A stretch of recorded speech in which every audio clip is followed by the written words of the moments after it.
पाकिस्तान ने एक national security policy लोगों के सामने लेके आए हैं और वो ये कह रहे हैं कि ये एक बहुत बड़ा पैराडाइम शिफ्ट है।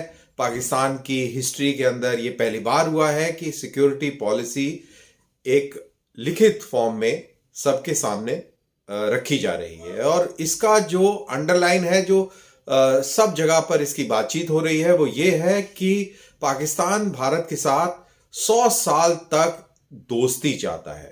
तो सुनने में बहुत अच्छा लगा और इसको समझने की जरूरत तभी पड़ी कि ऐसा क्या है कि ये 100 साल की दोस्ती हमको प्रपोज कर रहे हैं और क्या होगा 100 साल के बाद। क्या दुश्मनी रहेगी या दोस्ती रहेगी, या दोस्ती जो है इतनी मजबूत हो जाएगी कि दुश्मनी अपने आप खत्म हो जाएगी। बहरहाल, तो इसी चीज के ऊपर हम थोड़ी पैनी निगाह से इस डॉक्यूमेंट को देखते हैं। ये पीडीएफ फाइल पर ये डॉक्यूमेंट मेरे को प्राप्त हुआ है।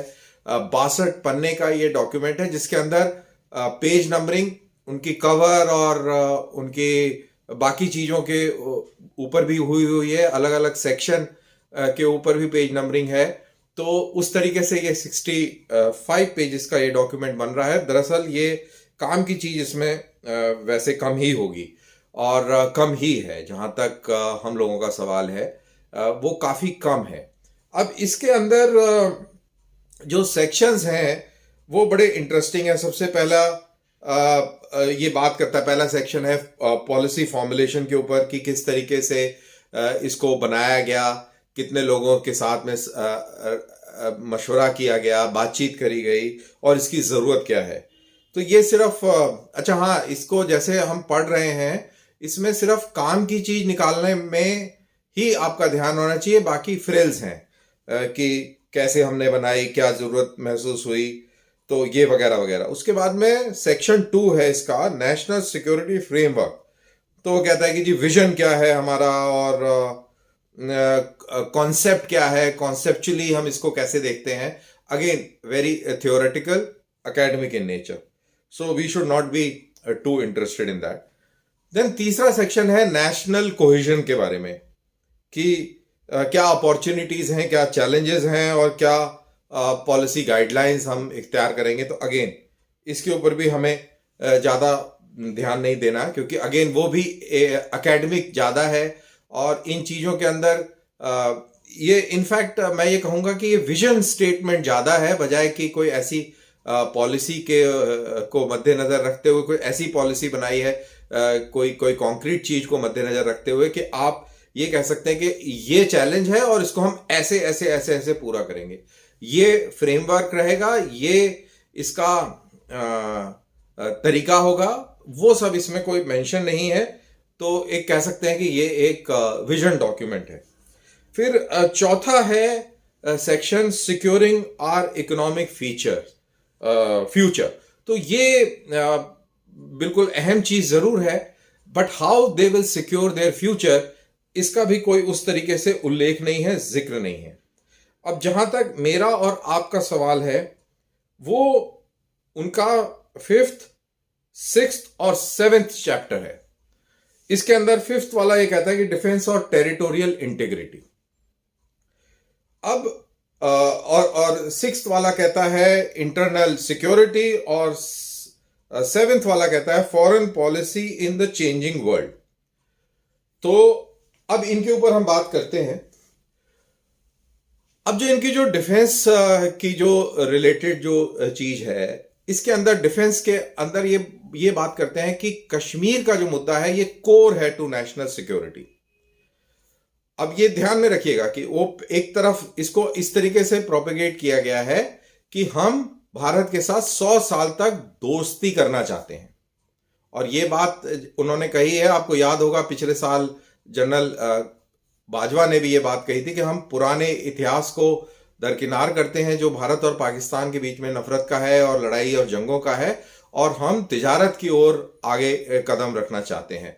इमरान खान ने खैर उस कदम को तोड़ दिया था और वो कदम आगे नहीं बढ़ने दिया, लेकिन अब ये नेशनल सिक्योरिटी पॉलिसी में उसी बाजवा का जो ये डॉक्ट्रिन जो उसने प्रपोज किया था उसी की झलक दिखती है। लेकिन बड़ी इंटरेस्टिंग बात यह है कि जब वो कहते हैं कि हम 100 साल के लिए हम भारत से दोस्ती करेंगे, तो इन सेक्शंस में सेक्शन 5, सेक्शन 6 और सेक्शन 7 में जब वो बात करते हैं, उसकी शुरुआत ये ऐसे करते हैं कि कोर और central to this whole security policy is Kashmir. Kashmir का मुद्दा सेंट्रल है और उसके अंदर उस सारी चीजों का उल्लेख करते हैं जिसके लिए भारत आपत्ति करता रहा है और जिसकी वजह से भारत और पाकिस्तान के बीच में एक कॉन्फ्लिक्ट है। पिछले 70-74 सालों से वो कॉन्फ्लिक्ट बरकरार है और वही चीज का उन्होंने हवाला देते हुए कहा है कि ये हमारे लिए कोर है। तो ये एक पहला पॉइंट है। दूसरा पॉइंट वो कहते हैं कि इंडियन ओशन रीजन के अंदर कोई एक मुल्क जिसका एक मुल्क का कोई नाम नहीं दिया गया है, तो जाहिर सी बात है वो एक मुल्क और कोई नहीं हिंदुस्तान है, कि कोई एक मुल्क अपने ऊपर पूरे इंडियन ओशन रीजन की सिक्योरिटी का जिम्मा नहीं ले सकता और ये हमारे मफाद में नहीं है। तो यानी कि जो कॉन्फ्लिक्ट है इंडियन ओशन रीजन में वो किसके साथ है? इंडिया के साथ है। कश्मीर का मुद्दा सेंट्रल है, वो मैंने आपको बताया। फिर इंडियन ओशन रीजन का जो एस्पेक्ट है वो वहां भी कॉन्फ्लिक्ट इंडिया के साथ है। फिर वो आगे स्पेस की बात भी करता है, स्पेस के अंदर भी वो मिलिटराइजेशन ऑफ स्पेस की बात करता है। उसके अंदर भी कहीं ना कहीं जो रीडिंग बिटवीन द लाइंस में उसका निशाना अगेन इंडिया है, क्योंकि इंडिया के पास में एंटी सैटेलाइट मिसाइल्स भी हैं, इंडिया के साथ में बहुत उन्नत आपकी नेविगेशनल सैटेलाइट सिस्टम भी बनता जा रहा है और आपका जो अर्थ की जो टोपोग्राफी है उसके ऊपर नजर और निगाह रखने के लिए आपके पास में आइज जो हैं आसमान में स्थापित है। कम्युनिकेशन सैटेलाइट्स हैं हमारे पास में, नेविगेशनल सैटेलाइट्स और नेविगेशनल नेटवर्क हमारा बनते जा रहा है। तो और अर्थ सेंसिंग सैटेलाइट्स हैं हमारे पास में। तो वो कहीं ना कहीं इशारा हमारे तरफ भी है और स्पेस के अंदर भी उसका दुश्मन जो है वो अगेन इंडिया है। इंटरनल सिक्योरिटी की जब बात करता है तो वो ये कहता है कि हमने जी दुनिया की बहुत ही बड़ी एक कोई टेररिज्म के खिलाफ जंग जीती है और वो कहता है कि जो हमारे दुश्मन मुल्क हैं वो नहीं चाहते कि पाकिस्तान जो है डेवलप करे और तरक्की करे और वो कोई ना कोई तरीका ढूंढते हैं टेररिज्म फैलाने का और हमारे लिए टेररिज्म एक बहुत बड़ा इशू है। तो ये टेररिज्म के हवाले से बता दिया जाए तो ये तहरीक तालिबान पाकिस्तान को टेररिस्ट मानते हैं और ये मानते हैं कि इनको भारत सपोर्ट करता रहा है। और अफगानिस्तान की जो गवर्नमेंट थी, जो इंडिपेंडेंट अफगानिस्तान की जो गवर्नमेंट थी, उसके ऊपर यही इल्जाम लगते थे कि आप इंडिया को मदद देते हैं और इंडिया जो है ये टीटीपी को मदद देता है और पाकिस्तान के अंदर बहरान क्रिएट करता है। अब जब से सरकार पाकिस्तान की आईएसआई की आई है अफगानिस्तान में, टीटीपी और भी मजबूत होकर सामने उभरा है और पाकिस्तान के अंदर आतंकवाद की घटनाएं बढ़ती जा रही हैं। तो इसका कोई जस्टिफिकेशन नहीं और आम लोग सुनने में आता है कि इस चीजें बहुत अच्छी तरह समझते हैं कि ये पाकिस्तानी एस्टेब्लिशमेंट का चूरन बांटने का एक तरीका है, जरिया है। फिर जब फॉरेन पॉलिसी के हिसाब से जब ये बात कहते हैं, जब फॉरेन पॉलिसी के सेक्शन में आते हैं तो वहां भी वहां जरूर ये बात करते हैं कि इंडिया के साथ में अच्छे ताल्लुकात होने चाहिए, तिजारत होनी चाहिए और वगैरह वगैरह। लेकिन इन्हीं इसके अंदर जो इनका जो फोर्थ सेक्शन है, फिफ्थ सेक्शन है करेक्शन, उसके अंदर ये भी कहते हैं कि पाकिस्तान को खतरा जो है, सबसे ज्यादा खतरा है भारत के अंदर उभरता हुआ हिंदुत्व है। तो हिंदुत्व से उनको बहुत जबरदस्त खतरा महसूस होता है। तो मेरा ये कहने का मतलब है कि इसका जो पूरा जो पाकिस्तान की नेशनल सिक्योरिटी पॉलिसी का एक क्विक एनालिसिस अगर आप करें तो हर मौके पर उसकी दुश्मनी भारत के साथ दिखती है, कहीं क्लियरली दिखती है, कहीं दबे अंदाज में उसको बयान किया गया है।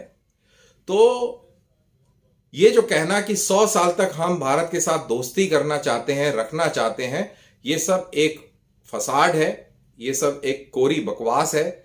ये एक दुनिया को ये दिखाने का प्रयास है कि देखिए हम मॉडर्न मुल्क हैं और हम दुनिया के तौर तरीकों के साथ चलना चाहते हैं, हम अपने फ्रेंडली नेबरहुड की तमन्ना और तवक्को करते हैं। लेकिन कोई ऐसा उन्होंने कोई ऐसी चीज नहीं लिखी कि हम पाकिस्तान के अंदर रेडिकलाइजेशन को कैसे कम करेंगे। उन्होंने ये कोई जिक्र नहीं किया कि हम पाकिस्तान के अंदर इतनी सारी जो टेररिस्ट ऑर्गेनाइजेशंस हैं उनके ऊपर काबू कैसे करेंगे, क्योंकि पूरी दुनिया पाकिस्तान को टेररिज्म के ही लेंस से देखती है और वही उसकी रियलिटी है। अनफॉर्चुनेटली फॉर पाकिस्तानी इस्टेब्लिशमेंट, जो पाकिस्तान के अंदर आज तक की जो इकोनॉमिक ग्रोथ रही है वो बोरोड मनी पे हुई है और 300 बिलियन यूएस डॉलर की ये इकोनॉमी है। ना यहाँ पे किसी ने कोई इन्वेस्ट करना है, ना इन्होंने किसी को कुछ एक्सपोर्ट करना है टेररिज्म के अलावा, क्योंकि इतनी काबिलियत नहीं है। और पाकिस्तानी खुद भी पाकिस्तान के अंदर इन्वेस्ट करने को तैयार नहीं है। बहुत ही करप्ट इस्टेब्लिशमेंट सिस्टम है। आपको जनरल बाजवा का पता होगा, उन्होंने कितनी लंबी सारी जो पिज़्ज़ा चेन्स दुनिया में, पापा जोन्स की जो चेन्स दुनिया में कायम करी हैं वो, और उसके अलावा कितने सारे जर्नैलों ने, कितने सारे ब्यूरोक्रेट्स ने अनाप शनाप प्रॉपर्टीज विदेशों में इकट्ठा करी है। तो ये एक बहुत ही करप्ट सिस्टम है पाकिस्तान का। अब अभी तक तो ये पूरा सिस्टम जो है बोरोड मनी के ऊपर मजे ले रहा था और आवाम को बेवकूफ बना रहा था इंडिया का खौफ दिखाकर। अब पूरी दुनिया ने अपने हाथ खींच लिए हैं, इनको पैसे मिलना बंद हो गए हैं।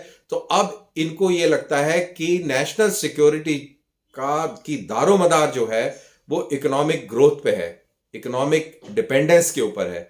अभी 11th IMF का पैकेज लेने की बातें हो रही हैं। जस्ट इमेजिन, ये दुनिया का शायद एक वाहिद मुल्क होगा जहां पर इतने सारे कर्जे लिए जा रहे हैं। और अभी ये कर्जा जो 11वां जो इसकी बात हो रही है, 12वें की भी लोग जो है बातें कर रहे हैं। तो ये इस कंट्री का स्टेटस है, इकोनॉमिक स्टेटस। तो इसीलिए अब ये परेशान है, अब इनको समझ नहीं आ रहा है। तो ये अब इस तरीके के डॉक्यूमेंट को दुनिया के सामने लाकर और ये बताना चाह रहे हैं कि भैया हम नॉर्मल मुल्क हैं, अच्छे मुल्क हैं, हम दोस्ती चाहते हैं, हम ये चाहते हैं, वो चाहते हैं, जिससे कि हमें लोग अच्छे नजरिए से देखने लगे। लेकिन अनफॉर्चुनेटली पाकिस्तान की असलियत जो है हाल ही में दुनिया को अफगानिस्तान के रूप में दिखी है।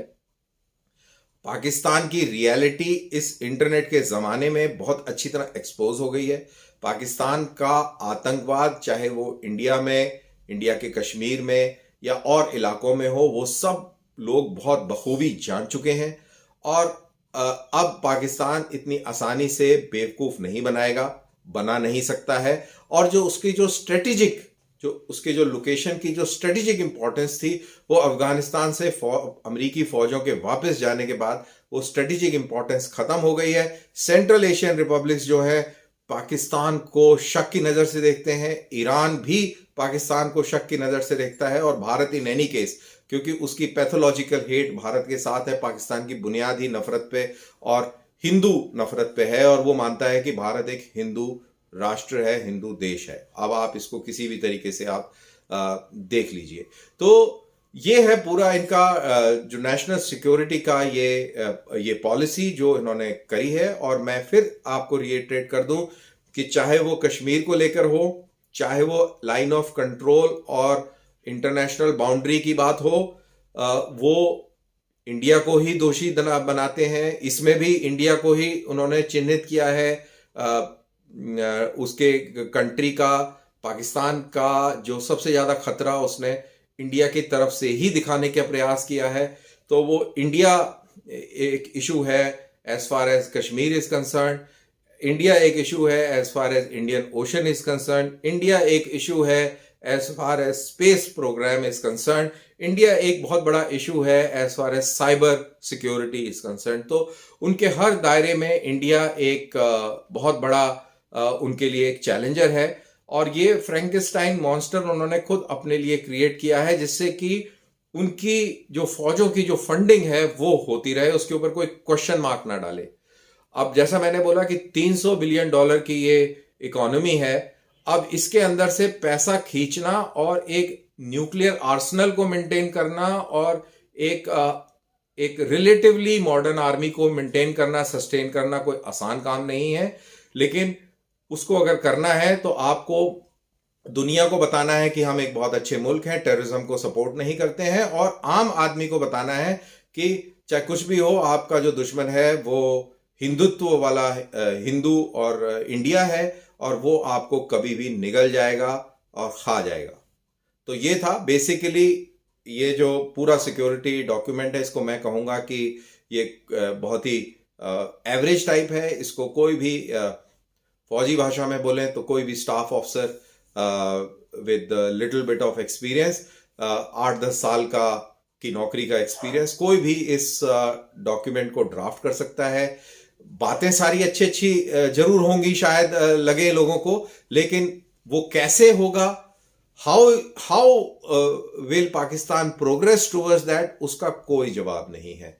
तो 100 साल की पीस भारत के साथ करना चाहता है, बहुत अच्छी बात है, लेकिन वो कैसे करेगा जब हर जगह उसने भारत को ही दुश्मन करार दिया है इस पूरी पॉलिसी के अंदर। It is impossible. Basically before I cut the video, before I end the video, it is to say कि ये एक बेवकूफ बनाने की कवायद है जिसकी कुछ दिन चर्चा चलेगी और फिर बाद में सब इसको भूल जाएंगे। इसकी एकेडमिक वैल्यू के अलावा इसका कोई ज्यादा इंपॉर्टेंस नहीं है, क्योंकि इसका रेफरेंस जरूर आए दिन दिया जाता रहेगा, लेकिन रियलिटी के अंदर कोई फर्क पड़ेगा ऐसा बिल्कुल नहीं है।